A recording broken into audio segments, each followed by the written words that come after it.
Gracias, Señor. Voy a hablar del sacerdocio que Dios va a levantar en este tiempo. Para los que vieron la primera parte, los que estuvieron en la conexión online, hablé de la corrupción sacerdotal. No puedo hablar del sacerdocio que Dios va a levantar si primero no expongo la corrupción sacerdotal.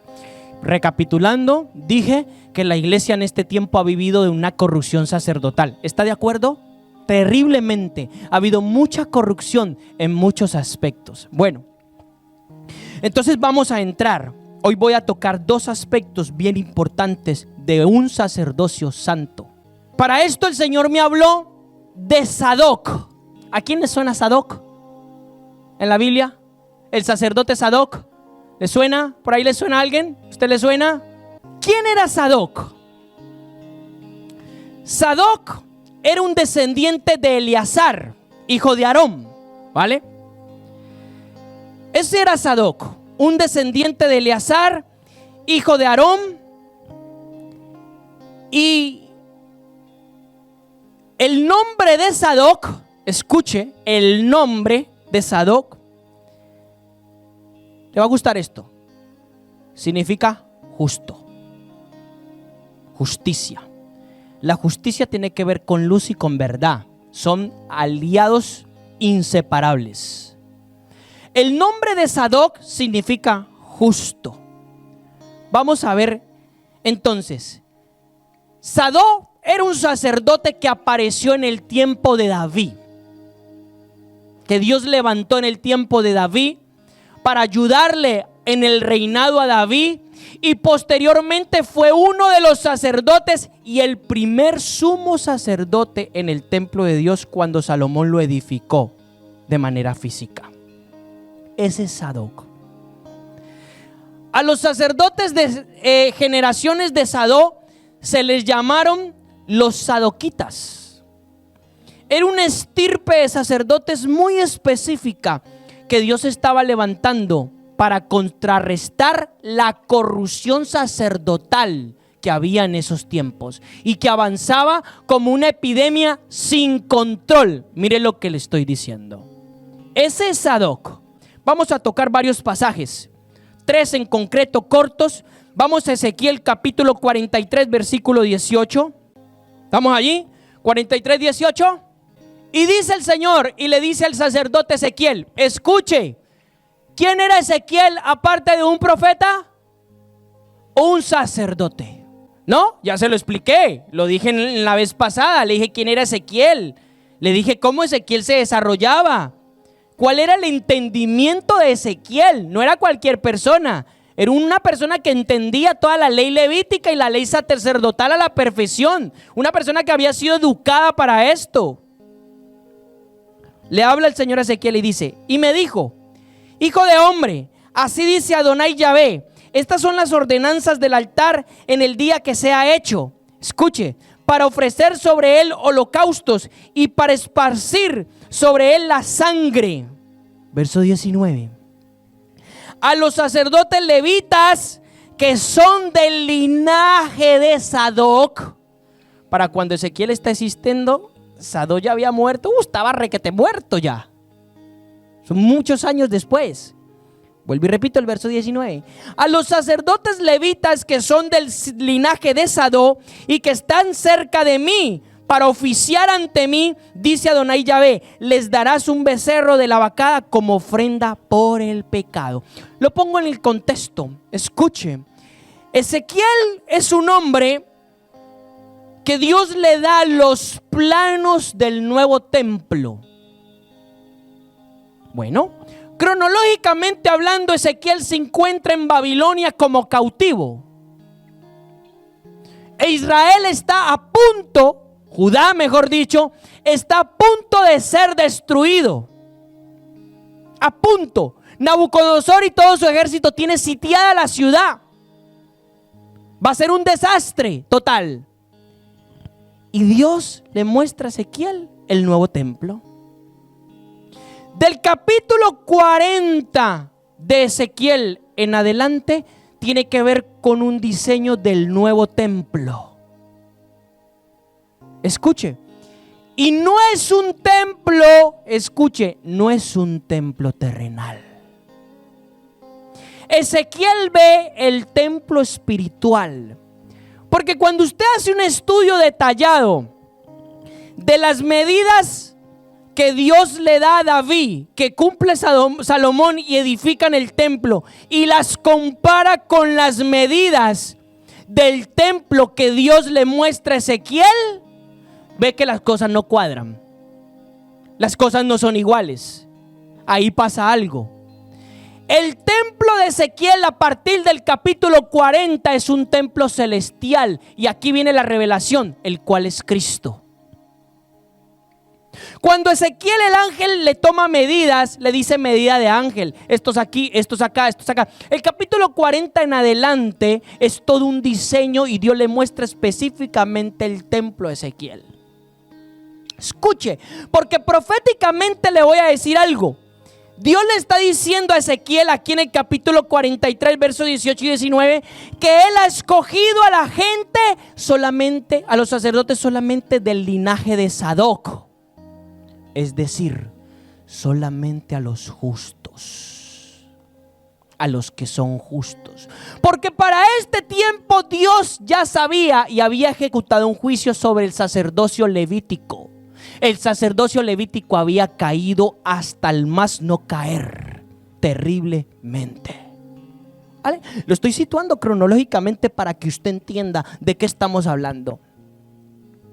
Vamos a otro pasaje de Ezequiel, al capítulo 44, versículo 10. En cuanto a los levitas que se apartaron de mí, mire, el Señor le está hablando a Ezequiel, mire, levitas que se apartaron de mí. Dios le está hablando aquí toda la corrupción sacerdotal que ha venido no por 10 años, sino por siglos. Dice, en cuanto a los levitas que se apartaron de mí, cuando Israel se alejó de mí, yéndose en pos de sus ídolos, cargarán con su iniquidad, cargarán con su maldad. Pero servirán en mi santuario como porteros en las puertas de la casa, oficiando en ella, y sacrificarán los holocaustos a las víctimas para el pueblo, y entrarán delante de él para servirle. Por cuanto lo sirvieron delante de sus ídolos, escuche, y fueron a la casa de Israel por tropezadero de maldad, estos levitas corruptos. Por eso alcé mi mano contra ellos, dice Adonai Yahvé. No se acercarán más a mí para hacerme por sacerdotes. Wow, qué tremendo. Ni se acercarán a ninguna de mis cosas santas o santísimas, sino que cargarán con su vergüenza y con las abominaciones que cometieron. Y aquí viene, escuche. Pero los establezco como guardias encargados de la custodia de la casa para todo el servicio de ella, por todo lo que en ella haya de hacerse. 15. Pero los sacerdotes levitas, hijos de ¿quién? Pero los sacerdotes levitas, hijos de Sadó, que guardaron el ordenamiento del santuario cuando los hijos de Israel se apartaron de mí, es decir, aquellos que no se torcieron.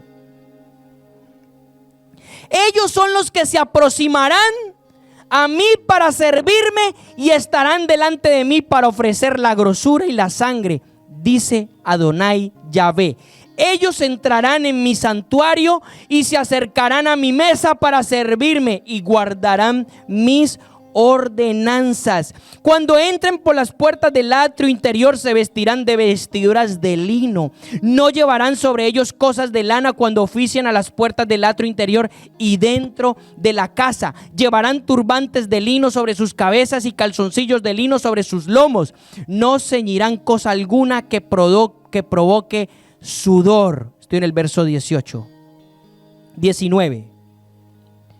Y cuando salgan al atrio exterior, el atrio de afuera donde está el pueblo, se quitarán las vestiduras con que oficiaron y las depositarán en los aposentos del santuario y se vestirán de otros vestidos para no santificar al pueblo con sus vestiduras. Escuche,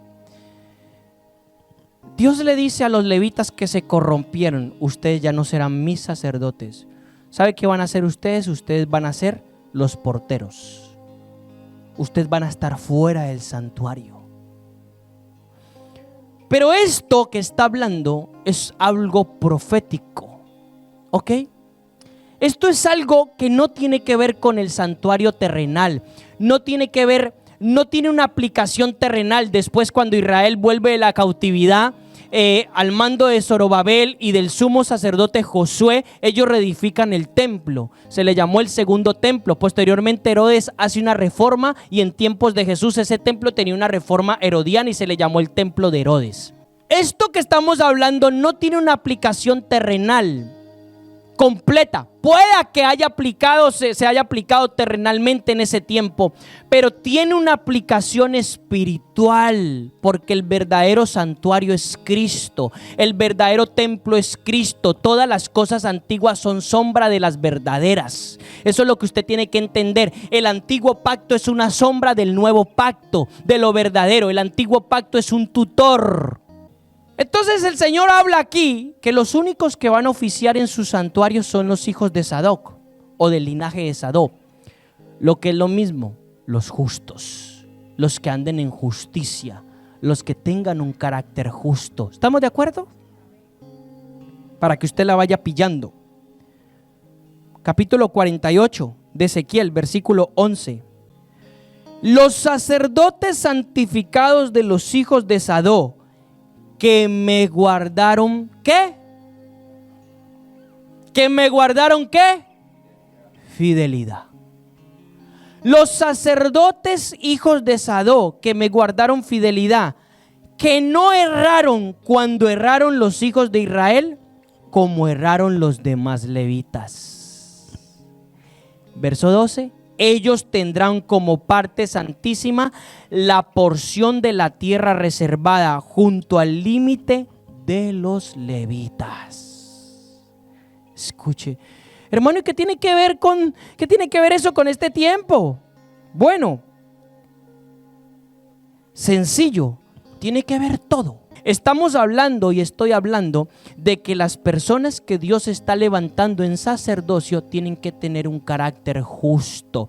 No tiene que ver con el linaje de Sadoc.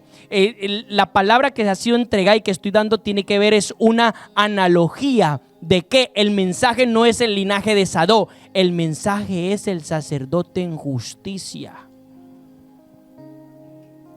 Es decir, en este tiempo Dios está desechando muchos que decían ser sacerdotes, muchos ministerios que decían ser ministerios y ejercer un sacerdocio, pero lo ha ejercido corrupto.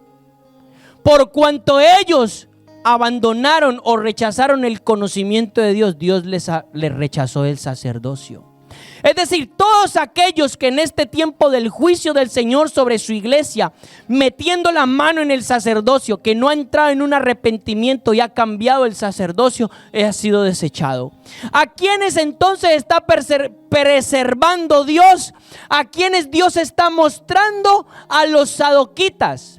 No a los del linaje de Sadoc levítico, no, sino a los justos que están preparados para ejercer un sacerdocio. Escuche, el sacerdocio sadoquita es una profecía mesiánica, hermano. ¿Cómo así? Hermano, ¿cómo se desarrolla esto? Bueno, cuando hablamos de Cristo, ¿de quién estamos hablando? ¿Del justo? Vamos a la palabra, vamos a mirarlo en la palabra. Cristo el sacerdote justo. Segunda de Timoteo 4:8. Segunda de Timoteo 4:8. Habla, escuche. Por lo demás, hablando Pablo, me está reservada la corona de justicia, la cual me dará el Señor, juez y justo en aquel día, y no solo a mí, sino también a todos los que han amado su, ¿cómo dice la Reina Valera? Venida, venida. Pero la palabra original es aparición, epifanía. Escuche, parusia es manifestación. Escuche, la palabra epifanía es manifestación, aparición, resplandor. También significa venida. La BTX lo pone en su aparición, en su manifestación. La Reina Valera le pone en su venida. Bueno, ya les di yo una clase a la gente de exégesis. Vamos a lo que queremos enfocar. Está hablando de Cristo como justo. Justo. Vamos a otra palabra rápido. Primera de Pedro 3:18.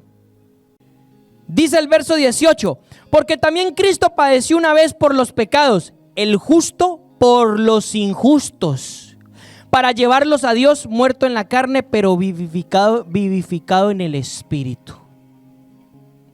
Vuelve Pedro, primero Pablo, después Pedro. Ahora Juan, primera de Juan 1:9. Juan es el que más tiene alusiones a esto. Si confesamos nuestros pecados, Él es fiel y ¿qué? Y justo para perdonar nuestros pecados y limpiarnos de toda maldad. Eso es primera de Juan 1:9. Ahora capítulo 2:1. De ahí mismo de primera de Juan. Hijitos míos, estas cosas os escribo para que no pequéis. Si alguno hubiera pecado, el Paracletos, o sea, el Consolador, tenemos ante el Padre, a Jesucristo el justo. Sigamos con Juan, verso 29, en el mismo capítulo 2. Si sabéis que Él es justo, sabréis que también que todo aquel que obra la justicia ha nacido de Él. Si Cristo es justo y todo el que obra en justicia, sabéis que ese ha nacido de Cristo. Justo es la palabra dikaios, escuche, que significa equitativo, un carácter probado, un carácter inocente, santo, maduro. Esa es la palabra justo en el griego, el cual escriben los traductores escriben los escritores aquí en las cartas. Juan está hablando de él. Romanos 5:19. Porque así como por la desobediencia de un hombre los muchos fueron constituidos pecadores. ¿Está hablando de quién? De Adán. Qué buena, hermana, está despierta. Así por la obediencia de uno los muchos serán constituidos ¿qué? Justos. Y podríamos escarbar en innumerables escrituras para poder seguir viendo esto, pero no lo voy a hacer. El mensaje, escuche, profético de este tiempo en cuanto al sacerdocio de la iglesia es: número 1, aquellos que no se hayan arrepentido de la corrupción sacerdotal o ministerial por la que han vivido los últimos años serán desechados. Número 2, Dios tiene reservado a gente sadoquita, es decir, gente justa que representará el sacerdocio justo de Cristo de este tiempo en adelante. Es decir, Dios se cansó de aquellos corruptos sacerdotalmente hablando, de aquellos que han corrompido el evangelio, como hemos hablado en la primera parte, de aquellos que han torcido la escritura, de aquellos que han hablado mentira y han hecho desviar al pueblo y no le han hablado la justicia ni le han hablado la verdad al pueblo. Este es un tiempo de cambio y de transición. Dios nos está transicionando como iglesia universal para que aquellos que hemos sido llamados al sacerdocio y a la realeza de Cristo podamos oficiar con el sacerdocio de Cristo en nosotros. Si no, Dios no aceptará más corrupciones. Así como cronológicamente hablando, Dios desechó a esta gente que se había torcido y se había pervertido y había guardado un remanente. De la misma manera el Señor está haciendo eso con su casa. ¿Usted barre su casa? ¿Usted barre su casa? Ah, bueno, pues Dios está barriendo su casa. Y Dios está barriendo su casa. Ya lo saben, no las cuatro paredes. Dios está barriendo su iglesia para que aquellos que tienen un sacerdocio o que han vivido con un sacerdocio corrupto, y no digo que no lo tengan, a lo mejor Dios los llamó un sacerdocio, pero se ha corrompido como se corrompieron los levitas hace muchos años. El verdadero sacerdocio no es el levítico, no son los hijos de Aarón, eso se acabó. El verdadero sacerdocio es Cristo. Y de ahí vamos a entrar en una parte tan importante como el sacerdote según Melquisedec. ¿Quién era Melquisedec? Va todo entrelazado, hermano, muy entrelazado, más entrelazado de lo que usted piensa o se imagina. Entonces el mensaje y la palabra para este tiempo: Dios no va a tolerar más las corrupciones sacerdotales. Dios no va a tolerar más la gente que ha estado tergiversando la palabra, que ha estado torciendo la palabra, que ha estado dándole palmaditas en la espalda a la gente, que ha estado hablando lo que la gente le gusta oír.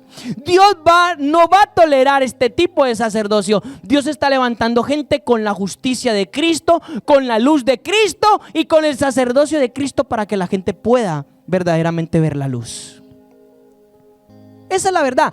Eso tiene que ver con, eso tiene que ser, eso es lo que es Sadó, justicia, y por qué Dios los ha preservado en este tiempo. Y los próximos años vamos a ver el desarrollo y la formación o consolidación de esto que estoy hablando. El Señor fue muy claro conmigo y me habló varios oráculos que los he estado lanzando poco a poco en la manera que el Espíritu Santo me ha dejado digerirlos.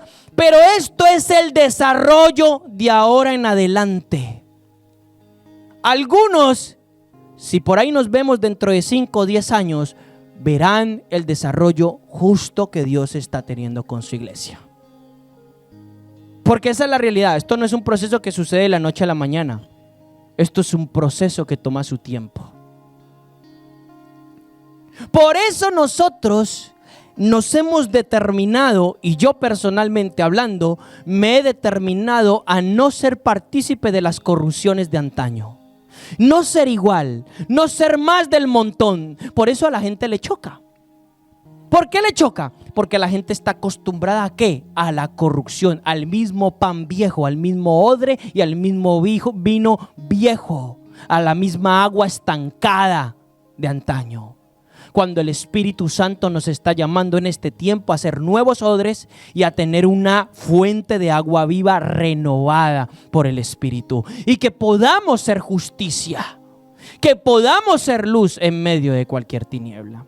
Esa es la realidad. ¿Qué tiene que ver esto con usted, iglesia? Lo tiene que ver todo, porque el sacerdocio se ejerce desde delante de Dios, en la familia, en el ministerio, en todos los aspectos. Y no estoy hablando solo de hombres, estoy hablando de mujeres también.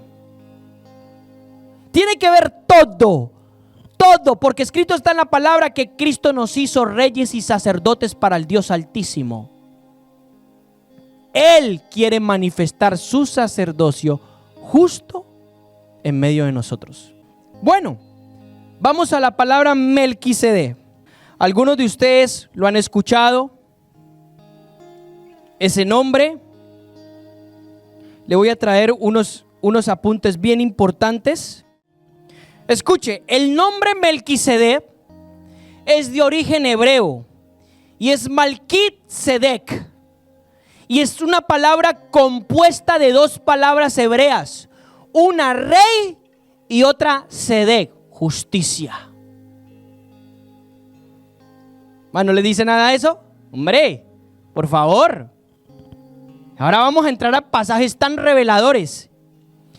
Entonces la palabra Malkit-Sedek en el hebreo tiene, como lo dijo antes, tiene 2 palabras compuestas y significa rey de justicia. ¡Wow! ¿Ve cómo encaja lo que estamos hablando? Rey de justicia, ese es su significado. Y cuando la Biblia habla de él más adelante en Hebreos, que ahora lo vamos a leer, y dice rey de justicia, rey de Salem. La palabra Salem en el hebreo es la palabra Shalom. Entonces dice rey de justicia y rey de paz. ¡Wow! Tremendo.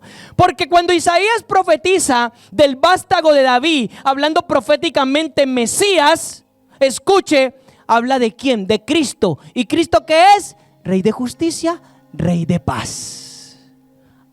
Hermano, ahora sí me empieza a encajar la escritura. Normal. Es revelación. Hay que entender hacia dónde está apuntando la escritura. La palabra Malquisedec, y esto es un dato importante, sale 10 veces en la Biblia. Solo 10. No busque más ni busque menos.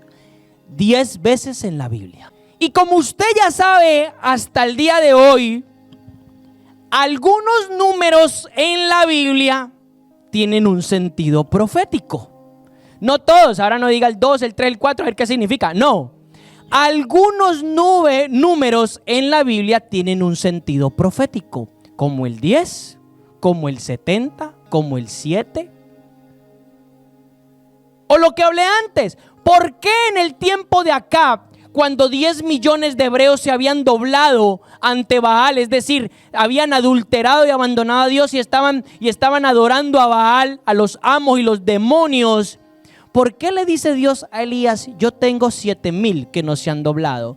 Pues obviamente no eran literal 7,000. Lo que Dios estaba diciendo a Elías, yo tengo un remanente perfecto y completo que no se ha adulterado, que no ha entrado en adulterio espiritual. Entonces los números tienen en algunos casos un sentido profético y tienen un mensaje codificado en ellos. En este caso, Melquisedec aparece 10 veces. El número 10 significa simplificadamente completo, algo que es perfecto. Podemos ver algunos casos en la escritura. Por ejemplo, 10 son los mandamientos, el decálogo de Dios, 5 más 5. El 5 es un número de gracia. Cuando Dios le cambia el nombre a Abraham y a Sara, Sarai por Sara, Abraham por Abraham, Dios le añade una letra en el alfabeto en su nombre con numeración 5. Qué tremendo esto. Yo eso ya lo expliqué una vez. Escuche, en el hebreo no hay números como lo tenemos en el español, el 2, el 3, el 4 y 5. En el hebreo las letras tienen una equivalencia numérica. O sea, con ciertas letras tú puedes equiparar números. 1000, 250. El idioma hebreo se maneja así. Cuando Dios cambia el nombre de Abraham, le añade una letra con equivalencia 5. Cuando Dios cambia el nombre de Sarai a Sara, le añade una letra con equivalencia 5. ¿Cuál es el mensaje? Mi gracia los está cubriendo. El número 5 es un número de gracia. El 5 más 5 representa perfección. Por eso los mandamientos son 10. Realmente no son 10 los preceptos de Dios. Los antiguos de la Torah eran 600 y pico. Pero lo que marca perfección en la moralidad de Dios son 10. Entonces el número 10 habla de perfección. Por ejemplo, Noé completó la edad antes del diluvio en la 10ª generación. Habla de algo que se completó. Se completó el juicio de Dios, de raer aquella generación perversa para establecer una nueva generación mediante Noé y la familia de Noé. Recuerde que Dios habla de Noé como justo, varón temeroso de Dios. Hay todo un mensaje. Por ejemplo, 10 cláusulas completan la oración del Señor Jesús. Usted lo puede ver. Las 10 plagas de Egipto completan el ciclo completo del juicio de Dios sobre Egipto. Cada plaga fue destinada a destruir un demonio de Egipto, un dios para ellos, por si usted no lo sabía. Por eso dice en Éxodo, dice que yo enviaré mis juicios y completaré mis juicios sobre ellos. Vuelve el número 10. Me encanta uno de los más relevantes. 10 menciones del yo soy del Señor Jesucristo están escritos en el Evangelio de Juan. 10. ¿Por qué 10? ¿Por qué no fueron 12? 6. ¿Por qué 10? Porque hay codificado un mensaje de perfección. Bueno, Él dice, yo soy el pan de vida, yo soy el pan de vida que descendió del cielo, yo soy el pan vivo, yo soy la luz del mundo, yo soy el que doy testimonio de mí, yo soy la puerta de las ovejas, yo soy el buen pastor, yo soy la resurrección y la vida, yo soy el camino, la verdad y la vida, yo soy la vid verdadera. 10. Tanto yo soy, tanto yo soy. Bueno, tanto yo soy tiene que ver con el yo, hei, ba, hei, porque la raíz del nombre de Dios es el ser. O sea, no sé si se quedó por el camino. Escuche, recapitulamos. El nombre de Dios, la raíz del significado del yo, hei, ba, hei, del nombre de Dios, de Yahvé, como quizás mal le decimos nosotros en su pronunciación, es el ser. El significado del nombre podría ser: yo soy el que fui, yo soy el que soy y yo soy el que seré. O sea, marca el ser eterno. Entonces, de ahí que Cristo, cuando dice en el Evangelio de Juan, yo soy esto, yo soy lo otro, yo soy lo otro, Él se está revelando como la esencia del Dios invisible al Dios visible en Él. ¡Qué tremendo! Esto es muy poderoso, hermano. Esto es muy poderoso entenderlo. Esa es la esencia de los nombres. Esos son las codificaciones que la Biblia guarda para los entendidos, para los que escarban, para los que tienen ojos para ver y oídos para escuchar las revelaciones de la Escritura. Entonces, no por nada Melquisedec o Melquisedec sale 10 veces. ¿Por qué sale solamente 10 veces? Porque está hablando de la perfección sacerdotal. ¿Quién era el único que podía traer perfección sacerdotal? Cristo. Porque el sacerdocio arónico o levítico se corrompió, era débil en sí mismo, no pudo guardarse hasta cierto punto. De la misma manera, nosotros como sacerdotes, nuestra tendencia carnal es a la corrupción. Pero si nos vaciamos y nos llenamos del justo y santo Hijo del Dios, podremos oficiar un sacerdote justo, un sacerdocio serio en el Señor. Entonces, la esencia real de ejercer un sacerdocio real tiene que ver con la manifestación de Cristo el sacerdote en nosotros. Hasta ahí ese apunte. 10 veces sale Melquisedec o Melquisedec en la Biblia, para que usted lo sepa. Bueno, vamos al Salmo 110:4. Profetiza el salmista. Salmo 110:4. Una profecía mesiánica. Hoy va a tener toda una enseñanza profética. Hoy va a haber el magisterio y lo profético unido. Dice el salmista: juró Yahvé y no se retractará, y dijo: tú eres sacerdote para siempre, según el orden de Melquisedec. Es decir, según el orden de rey de justicia, rey justo. ¿Qué era lo que Dios pedía? Justicia. ¿Qué es lo que Dios es? Justicia. ¿Cuál es el cimiento, el fundamento de su trono? Justicia. Todo tiene que ver con la esencia de Dios. Todo tiene que ver con lo que Dios es realmente. Es bien tremendo esto. Bueno, vamos a ondear un poquito más a la palabra. Hebreos es un libro extraordinario. Para mí, opinión personal, fue un hombre que lo escribió inspirado por el Espíritu, fue Pablo. Para mí, una opinión personal. No hay pruebas de eso. No hay pruebas de eso, ni vamos a hacer una doctrina de eso. Para mí, como opinión personal, Pablo tuvo la capacidad espiritual para poder escribir Hebreos, y de la manera que lo escribe y de la manera que lo desarrolla. Bueno, vamos a entrar entonces en el libro, capítulo 5. Hebreos capítulo 5. Y voy a desarrollar un poquito, porque ahí vamos a ondear de dónde sale Melquisedec o Melquisedec. Si usted recuerda, Melquisedec, la primera vez donde es nombrado, sale y se le presenta a Abraham. Cuando Abraham va y gana la batalla contra los 5 reyes malvados, lo primero que hace Abraham es ¿qué? Darle la 10ª parte de su botín a Melquisedec. Y la única referencia que sale allí es Melquisedec, rey de Salem, sacerdote del Dios Altísimo. No se sabe más. No se sabe quiénes son sus padres. No hay genealogía. Es decir, ¿y qué quiere decir eso? Pues quiere decir que Abraham, por ser el elegido padre de la fe, tuvo un encuentro con el sacerdocio del cielo, es decir, con Cristo.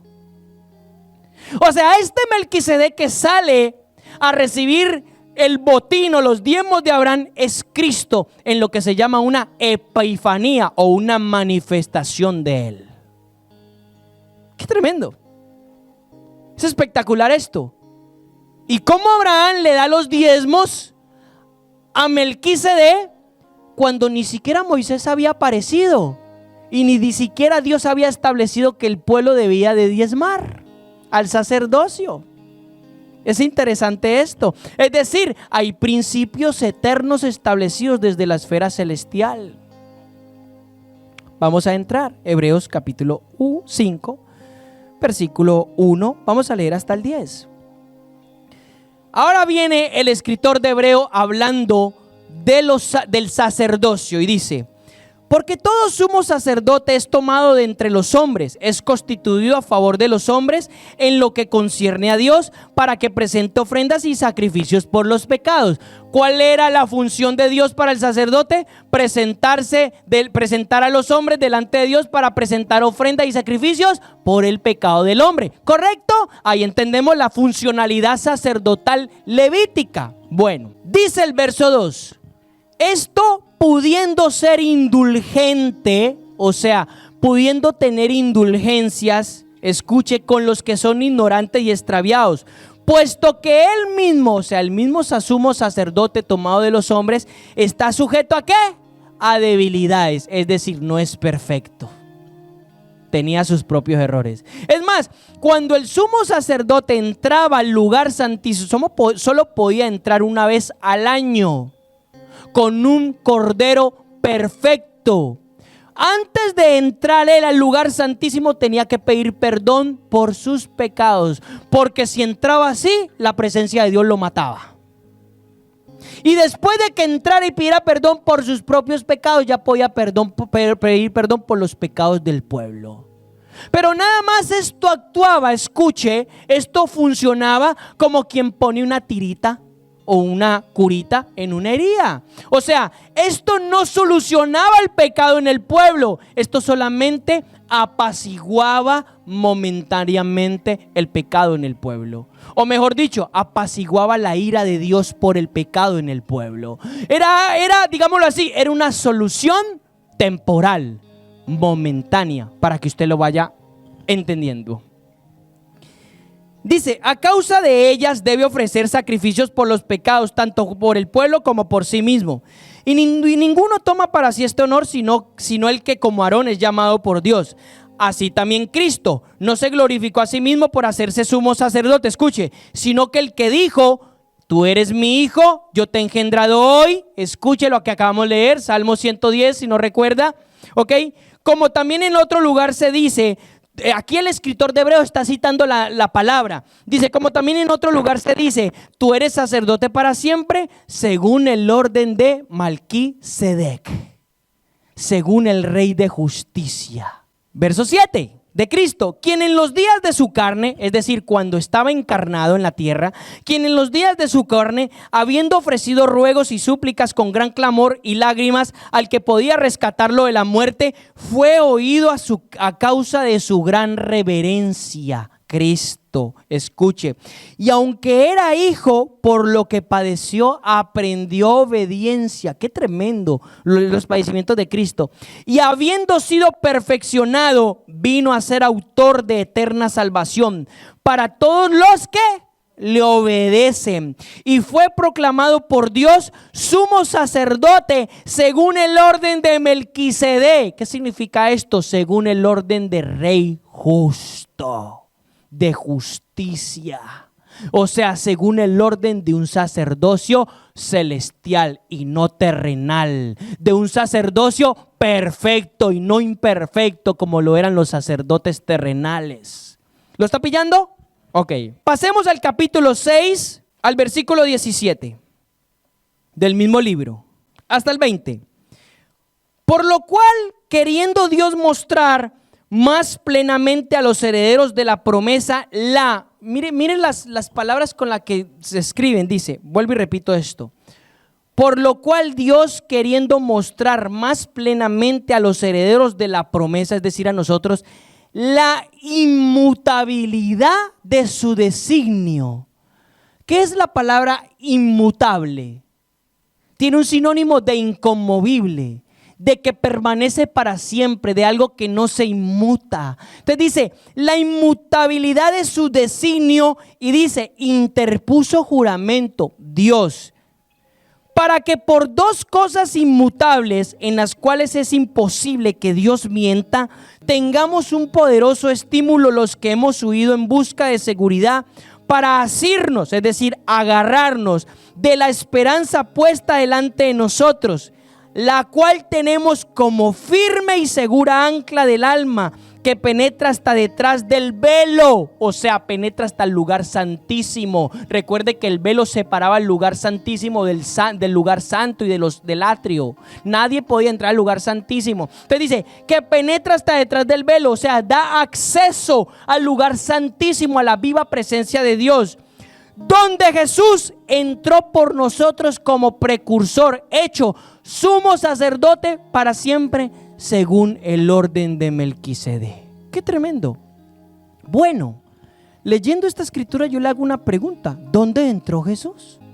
¿Dónde entró Cristo entonces? Al cielo, al mismo trono de Dios, porque el lugar santísimo, recuerde, en el templo terrenal representaba el trono de Dios, representaba la viva presencia de Dios. Entonces Cristo, después de su muerte y su sacrificio eterno, se presenta delante del trono de Dios como sacerdote, sumo sacerdote justo. Qué tremendo esto. Hay que entender lo que sucede con la palabra. Vuelvo y digo, el libro de Hebreos es un libro bien fuerte. Usted tiene que tener el entendimiento abierto para poder comprender lo que el escritor de Hebreos está hablando, cómo él desarrolla el libro. Pasemos al capítulo 7, porque no puedo separar los capítulos, porque el capítulo 5, 6, 7, 8 y 9 son capítulos que van entrelazados todos. Terminé en el versículo 20 del 6, donde dice que él entró como persecutor hecho sumo sacerdote, ¿no? Según el orden de Melquisedec. Bueno, dice, ahora entra el escritor de Hebreos a desarrollar un poquito a sus lectores, a decirles quién es Melquisedec. Y dice: porque este Melquisedec, rey de Salem, mire, sacerdote del Dios Altísimo, el cual salió al encuentro de Abraham cuando regresaba de la derrota de los reyes y lo bendijo, al cual Abraham dio el diezmo de todas las cosas, significando en primer lugar rey de justicia. Escuche, y luego rey de Salem, es decir, rey de paz. Wow, ahí está lo que hemos hablado. Tiene un mensaje codificado. Cristo es rey de justicia, Cristo es rey de paz. Entonces la ciudad de Salem en ese momento no era una coincidencia, era un lugar espiritual que significaba shalom, paz. Mire qué tremendo, cómo Dios se manifiesta en la época de Abraham para llevarlo a ser percusión de las nuevas generaciones. Los designios de Dios y los propósitos de Dios son inconmovibles y serán hechos. Entonces el escritor de Hebreo empieza a relatar lo que sucedió, ¿no? Y luego dice el verso 3, hablando de Melquisedec: sin padre, sin madre y sin genealogía. Bueno, ¿por qué? Porque no es de la tierra. Que no tiene principio de días ni fin de vida. Escuche, sino hecho semejante al Hijo de Dios, permanece sacerdote para siempre. Cuando el libro de Hebreos es escrito y es desarrollado, en ese entonces, escuche, todavía Jerusalén no había sido destruida en el año 70. No había sido destruida. Es decir, todavía estaban vigentes los ritos ceremoniales y los sacrificios y el sacerdocio levítico. Bastante corrupto y desgastado, sí, pero todavía estaba vigente. Cuando cuando el escritor de Hebreos desarrolla este libro, yo creo que para esa gente de aquel entonces, hablar de Melquisedec era un enigma. O sea, lo que estaba escrito en Génesis, para ellos hablar de Melquisedec era preguntarse: ¿quién era Melquisedec? ¿Quién era este Melquisedec que se le presentó a Abraham? Bueno, el escritor de Hebreos les se lo está mostrando, le está revelando quién es Melquisedec, porque él entiende y a él le ha revelado que Melquisedec es una epifanía del sacerdocio de Cristo. Entonces él empieza a desarrollar el libro. Sigamos. Considera pues cuán grande era este, hablando de Melquisedec, a quien Abraham, el patriarca, dio el diezmo de lo mejor del botín. Aquí usted entiende un principio del diezmo. El diezmo no era separar solamente la 10ª parte. El diezmo era lo mejor del botín. Es decir, si el pueblo tenía que traer el diezmo de las vacas y de las ovejas, no iba a traer la oveja más desnutrida. No iba a traer la coja, la trasquilada. No, iba a traer lo mejor de sus ovejas, lo mejor de sus granos, lo mejor de sus vacadas, lo mejor de sus cosechas. Ahora entiende por qué nuestra ofrenda habla de la honra hacia Dios. Porque si usted da los despojos y lo que primero tiene, usted no honra al Señor. Cuando Dios nos llama a dar, ¿lo qué? Lo mejor. Todo va íntimamente conectado. Íntimamente conectado. Sigue hablando. Lo mejor del botín. O sea, Abraham no le dio los despojos. Abraham tuvo una revelación y dio lo mejor. ¿Le costó? Sí, le costó. Bueno, ahora pregúntese por qué Abraham era tan rico. Sencillamente, porque él entendió el principio. Pablo lo rectifica hablando de la ofrenda. El que da poco, siembra poco. Cosecha poco, perdón. Y el que da mucho, cosecha mucho.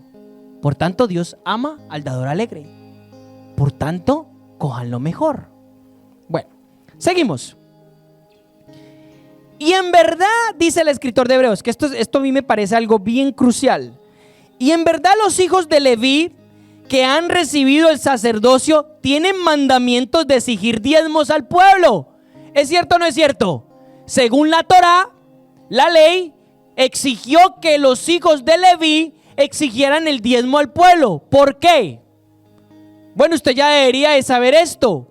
Porque los hijos de Leví no tienen una herencia. Dios les dijo que ellos no les iba a dar una tierra. ¿Su herencia quién era? Dios. Y el servicio a Dios. Entonces las demás tribus tenían que diezmar. ¿Para que qué? No faltara pan, es decir, la palabra de Dios en el pueblo, y Dios pudiera darles dirección a ellos, al resto del pueblo. Entonces dice, los hijos de Leví en verdad han recibido el sacerdocio y tienen el mandamiento de exigir los diezmos al pueblo, según la ley, es decir, de sus hermanos, aunque ellos también sean descendientes de Abraham. Escuche. Pero el que no desciende de ellos, ¿quién? Melquisedec, no es de Leví. Pero el que no desciende de ellos ha cobrado diezmos a Abraham y ha bendecido al que tenía las promesas. Y fuera de toda controversia, el menor es bendecido por el mayor. ¿Quién es el menor? Abraham. ¿Y quién es el mayor? Melquisedec, Cristo. Fíjese lo que está pasando aquí.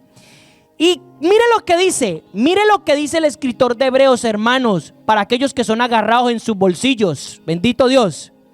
Y ciertamente reciben los diezmos hombres mortales. El pueblo traía los diezmos a hombres mortales, a los levitas. Escuche, ciertamente reciben los diezmos hombres mortales, pero allí uno de quien se da testimonio de que vive. Escuche, cuando yo doy ofrendas, ciertamente hay hombres mortales quienes reciben esas ofrendas. Tiene un propósito y un fin establecido por el cielo. Pero escuche, el cielo está memorando o recopilando lo que yo doy. Ciertamente un hombre mortal lo recibe, pero ciertamente el sacerdote celestial lo está recibiendo. ¿Por qué? Porque se supone que el sacerdocio levítico iba alineado al cielo. No sé si entiende este principio. Miren lo que le estoy diciendo. Para aquellos que dicen que va a ser el pastor con los diezmos. A ver qué va a hacer con mis 500 euros. A ver qué va a hacer con mis 100. Se va a comprar unos zapatos nuevos. Ese no es su problema, hermano. Eso a usted no le incumbe.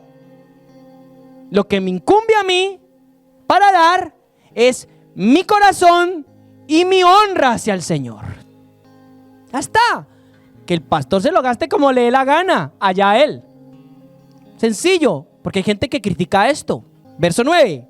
Y por decirlo así, incluso Leví, el que recibe los diezmos, ha pagado diezmos por medio de Abraham. ¿Cómo así? Bueno, él lo desarrolla. Porque aún estaba en sus lomos de su padre cuando Melquisedec salió al encuentro. El propio Leví pagó diezmos al sacerdocio perfecto, según el orden de Melquisedec. ¿Cómo? Pues Leví estaba en los lomos de Abraham. Para que no sepa quiénes son los lomos, los órganos reproductores. O sea, Dios estableció un principio, escuche, celestial. Y lo estableció un principio celestial. Era una ley celestial. Si entonces la perfección hubiera sido por medio del sacerdocio levítico, pregunta él, está diciendo él, pues en esa base el pueblo recibió la ley. ¿En qué base el pueblo recibió la ley? En el sacerdocio levítico. ¿Qué ley? La ley sacerdotal, los mandamientos.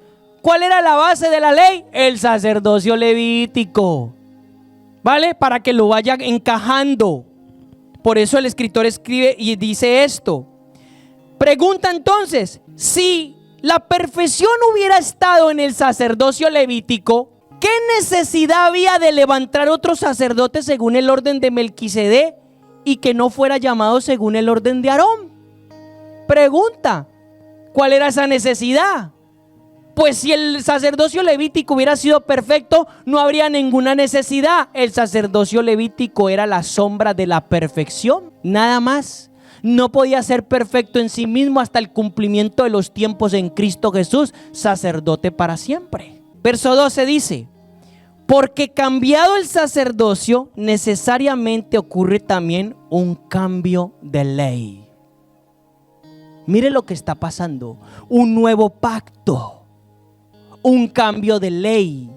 Entonces, ¿qué ley cambió cuando Cristo derriba el sacerdocio levítico imperfecto y levanta el sacerdocio según el orden de Melquisedec? ¿Qué ley cambió? Toda la ley sacerdotal. Ya no existe los sacrificios, las ofrendas, los ritos ceremoniales. Ya todo eso quedó anulado, no sería la palabra correcta, cumplido en él. Porque él es el verdadero sacerdocio. Ay, entonces, ¿qué ley? No, estamos hablando de la ley sacerdotal, no estamos hablando de los mandamientos morales de Dios. Los mandamientos morales de Dios no han cambiado, siguen siendo los mismos, basados en la justicia, porque Dios es el mismo ayer, hoy y siempre. ¿Estamos de acuerdo? Hay gente que ha malinterpretado este versículo para la iglesia neotestamental, o sea, la iglesia moderna. Ay, no, hubo un cambio de ley, nosotros ya no estamos sujetos a los mandamientos de Dios. Error. Estás errando, no estás entendiendo lo que el escritor de Hebreos está hablando. ¿Cómo está desarrollando la palabra? Porque el sacerdocio era la base de la ley. Entonces Cristo trae un nuevo pacto y algo perfecto, algo que podía traer perfección. Obviamente que Leví no podía traer. Porque aquel acerca del cual se dicen estas cosas es de otra tribu, la cual nadie sirvió del altar. ¿De qué está hablando? Está hablando de Cristo y de la tribu de Judá. ¿De dónde venía el Mesías? De la tribu de Judá. ¿Alguna vez el Señor habló con Moisés de que Judá iba a ser sacerdote? No, por eso el escritor lo está diciendo. Entonces dice, porque es evidente que nuestro Señor ha surgido de Judá, una tribu sobre la cual nada habló Moisés referente a sacerdotes. Escuche, y es aún más evidente, si a semejanza de Melquisedec se levanta otro sacerdote, el cual ha sido constituido no según la ley del mandamiento carnal, sino según el poder de una vida inmortal. Pues se da testimonio. ¿Qué testimonio? La escritura lo dice, las profecías mesiánicas en Salmo 110 que lo leímos. Pues se da testimonio, tú eres sacerdote para siempre según el orden de Melquisedec. Hay por otra parte, escuche, la abrogación del mandamiento anterior a causa de su debilidad e ineficacia. ¿De cuál? Del sacerdocio levítico. Escuche, porque la ley nada perfeccionó, sino que fue introducción a una mejor esperanza por medio de la cual nos acercamos a Dios. La ley en el sacerdocio levítico era incapaz de perfeccionar a los santificados. Por tanto, se necesitaba un nuevo sacerdocio y un nuevo desarrollo, la cual trayera perfección a los santificados. Usted tiene que darle gracias a Dios que usted nació en esta era, hermano, en la era poscristo. Entonces, y por cuanto no fue sin juramento, verso 21, porque los otros ciertamente sin juramento fueron hechos sacerdotes. Habla de los levíticos. Pero él, con el juramento del que dijo, juró el Señor y no se arrepentirá, tú eres sacerdote para siempre, un juramento de Dios. Escuche, de igual manera Jesús ha sido constituido y fiador de un mejor pacto, de un pacto perfecto, no imperfecto.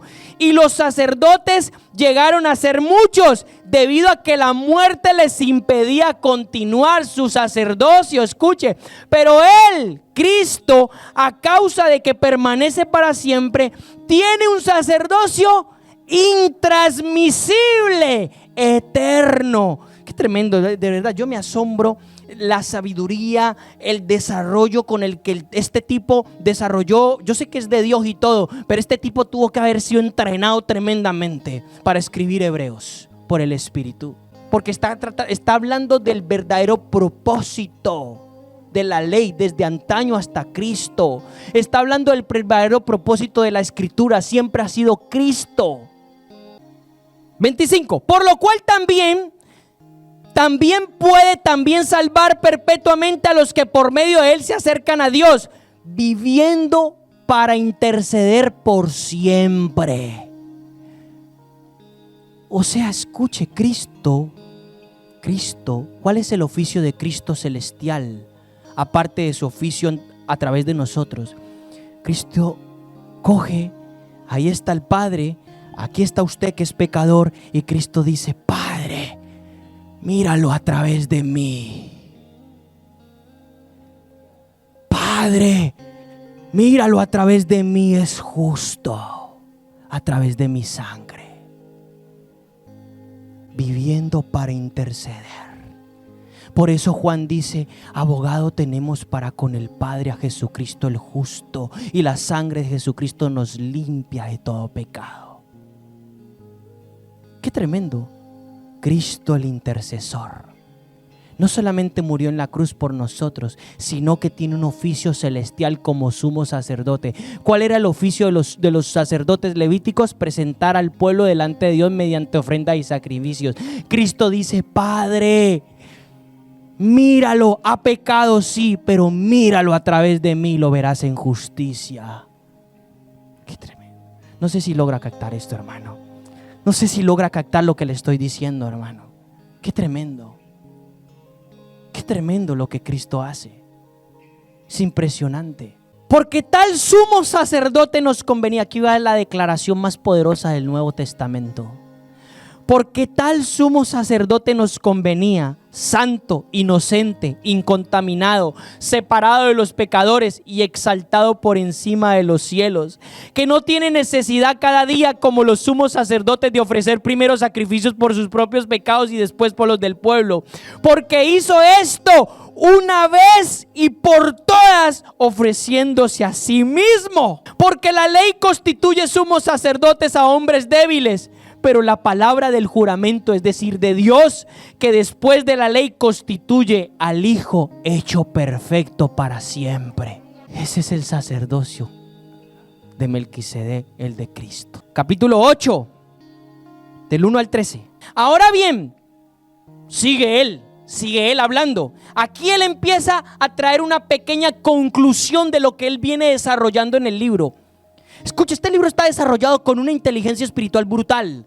Y dice, ahora bien, el punto principal de lo que venimos diciendo es que tenemos tal sumo sacerdote que se sentó a la diestra del trono de la majestad en los cielos.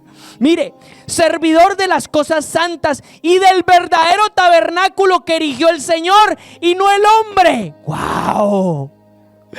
El verdadero tabernáculo, no hecho de manos de hombres, sino hecho celestial por medio del Señor. ¿Quién es el templo? El Señor Jesucristo. ¿Quién es el verdadero tabernáculo? El Señor Jesucristo. ¿Quién es la Jerusalén celestial? El Señor Jesucristo. Porque todo sumo sacerdote es constituido para presentar ofrendas y sacrificios, por lo cual es necesario que también éste haya tenido algo que ofrecer. Hablando de la ley, es que si estuviera en la tierra no sería sacerdote de manera alguna, habiendo aún quienes siguen presentando ofrendas según la ley. Está hablando del tiempo actual, cuando el libro está siendo escrito. Todavía se están presentando este tipo de ofrendas. Escuche. Los cuales, estos sacerdotes, estas ofrendas y todas estas cosas, dice, los cuales sirven ¿a qué? A una copia y sombra de las cosas celestiales, tal como Moisés fue advertido cuando iba a levantar el tabernáculo. Pues dice, mira, harás todas las cosas según el modelo que se te fue mostrado en el monte. Moisés fue al monte y Dios le mostró a Cristo en lo celestial. Y le dijo: Moisés, este es mi verdadero tabernáculo. Trata de reproducirlo en la tierra, porque cuando llegue el tiempo este tabernáculo se establecerá de Cristo. Entonces Moisés lo ve y empieza a reproducir, y es lo que Moisés levanta: el tabernáculo, lugar santo, lugar atrio, lugar santísimo. ¿Me está entendiendo? El arca, todas las costuras del tabernáculo, las cortinas de lino, la ropa del sacerdocio, las perlas, las piedras, el pecho que dice aquí justicia, sacerdocio justo, santidad a Yahvé. Todo era una sombra y un mensaje profético para el cumplimiento de su palabra en Cristo. Moisés ve algo celestial y lo trata de reproducir en la tierra. Dios estaba anunciando todo el tabernáculo perfecto, que era Cristo. Por eso el verso 5 está diciendo: a Moisés se le dijo, haz conforme al modelo que se mostró en el monte. ¿En qué monte? En el monte Sión, hermano. Bueno, porque ya sabe por qué Moisés bajó así y resplandecía. Bueno, normal. Pero ahora ha obtenido un servicio sacerdotal superior, por cuanto también es mediador, hablando de Cristo, de un mejor pacto, el cual está basado sobre mejores promesas. Porque si aquel primero hubiera sido sin defecto, del sacerdocio levítico, no se hubiera procurado un lugar segundo. Porque reprochándolos, dice el Señor, reprochándolos por boca del profeta Ezequiel y de Jeremías, dice: he aquí vienen días, dice el Señor, en que estableceré para la casa de Israel y para la casa de Judá un nuevo pacto. Eso está profetizado en Jeremías, creo que es 31, 30, por ahí. No como el pacto que hice con sus padres el día que los tomé de la mano para sacarlos de la tierra de Egipto, porque ellos no permanecieron fieles a mi pacto y yo me desentendí de ellos, dice el Señor. Entonces dice: por lo cual este es el pacto que concertaré con la casa de Israel después de aquellos días, dice el Señor. Daré mis leyes en su mente y las inscribiré sobre sus corazones, y seré por Dios y ellos me serán por pueblo. Cita, creo que a Ezequiel. Escucho: y ninguno enseñará cada cual a su conciudadano, ni cada uno a su hermano, diciendo: conoce al Señor, porque todos me conocerán, desde el menor hasta el mayor de ellos, porque seré propicio a sus iniquidades, a sus maldades, y nunca más me acordaré de sus pecados. Y dice el escritor de Hebreos: al decir nuevo, ha declarado antiguo al primero. Y lo que se vuelve caduco envejece y está cerca a desaparecer. Imagínense que estuviera leyendo aquellos bien celosos de la ley en ese momento. ¿Cómo que va a desaparecer? ¿Cómo que va a desaparecer el sacerdocio levítico? ¿Cómo que va a desaparecer? Imagínense, hermano. Cuando, escuche, vuelvo y le digo, este libro, cronológicamente hablando, está escrito antes del año 70. En el año 70 se cumple la desaparición del sacerdocio levítico. Se destruye el templo, se destruye la ciudad y nunca más se vuelve a levantar un sacerdocio levítico.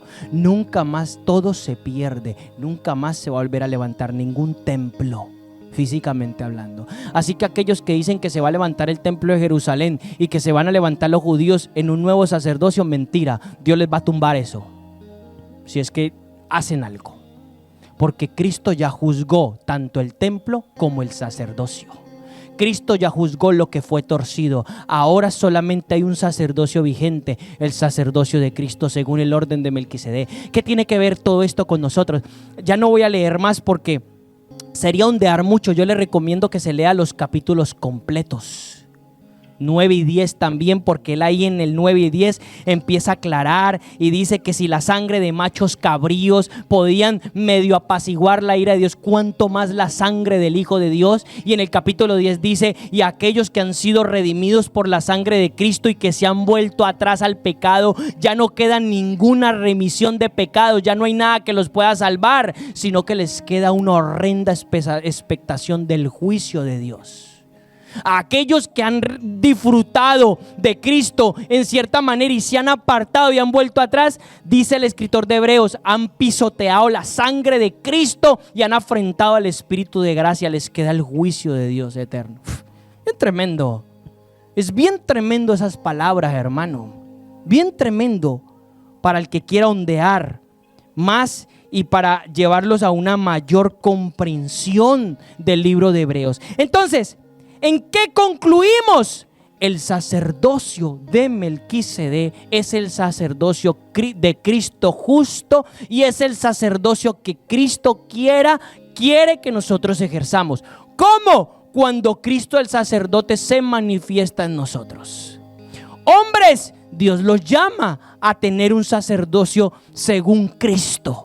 Mujeres, Dios las llama a tener un sacerdocio según Cristo, porque Él ya nos predestinó, nos seleccionó como reyes y sacerdotes. ¿Basados en qué? En la justicia, dejando atrás la corrupción, dejando atrás todo lo que ha sido torcido. Todo lo que se ha torcido ahora es una imagen de lo que ya se había torcido hace muchos años. Y este es el sacerdocio que Dios se ha propuesto a levantar. Cristo ha juzgado el templo, ha juzgado el sacerdocio. Cristo ha levantado algo nuevo, inmutable e inmortal y justo, la cual todos como iglesia tenemos que entrar a ese diseño. Y este tiempo, ¿qué tiene que ver esto con este tiempo? Este tiempo tiene que ver mucho. Aquellos que no entren al sacerdocio de Cristo, no dejen sus corrupciones y no se arrepientan, serán desechados, como hemos hablado en la primera parte.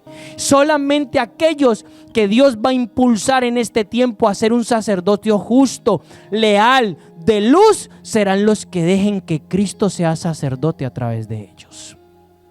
Esa va a ser la realidad de la iglesia.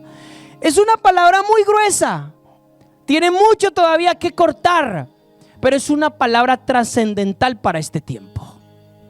Eso ha sido lo que he sido enviado a decir y lo que Dios quiere que nosotros entendamos. Si nos ceñimos al diseño el cual ya fue establecido, entonces vamos a comprender y a descubrir la voluntad de Dios para este tiempo. Amén.